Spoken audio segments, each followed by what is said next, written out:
মধ্যপ্রাচ্যে উত্তেজনা কিছুটা কমার ইঙ্গিত মিললেও যুদ্ধের ছায়া এখনো কাটেনি। সর্বশেষ সংঘাতের পর জাতির উদ্দেশ্যে দেওয়া ভাষণে ইসরায়েলের প্রধানমন্ত্রী বেনিয়ামিন নেতানিয়াহু ঘোষণা করেছেন, ইরান ও হিজবুল্লাহ আগের যে কোনো সময়ের চেয়ে দুর্বল আর ইসরায়েল আগের চেয়ে আরও শক্তিশালী। সোমবার দেওয়া এক বক্তব্যে নেতানিয়াহু বলেন, ইরান ও হিজবুল্লাহর সক্ষমতা উল্লেখযোগ্যভাবে কমে গিয়েছে, তবে তাদের বিরুদ্ধে ইসরায়েলের লড়াই এখনও শেষ হয়নি।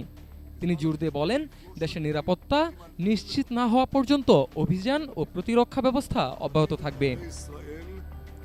ভাষণে মার্কিন প্রেসিডেন্ট ডোনাল্ড ট্রাম্পের সঙ্গে নিজের আলোচনার কথাও তুলে ধরেন। তিনি জানান, ট্রাম্পকে তিনি স্পষ্টভাবে বলেছেন, ইসরায়েল নিজেদের নিরাপত্তা রক্ষা করবে এবং দেশের উত্তরাঞ্চলে স্থিতিশীলতা ফিরিয়ে আনবে। এই বক্তব্য এমন এক সময় এলো যখন ইরান ঘোষণা দিয়েছে তারা ইসরায়েলের বিরুদ্ধে সাম্প্রতিক হামলা বন্ধ করেছে। একই সময়ে ইসরায়েলি বাহিনীর অভিযান স্থগিতের পথে রয়েছে বলে বিভিন্ন প্রতিবেদনে উল্লেখ করা হয়েছে। এর আগে মার্কিন প্রেসিডেন্ট ডোনাল্ড ট্রাম্প উভয় পক্ষকে সংঘর্ষ বন্ধের আহ্বান জানিয়েছেন।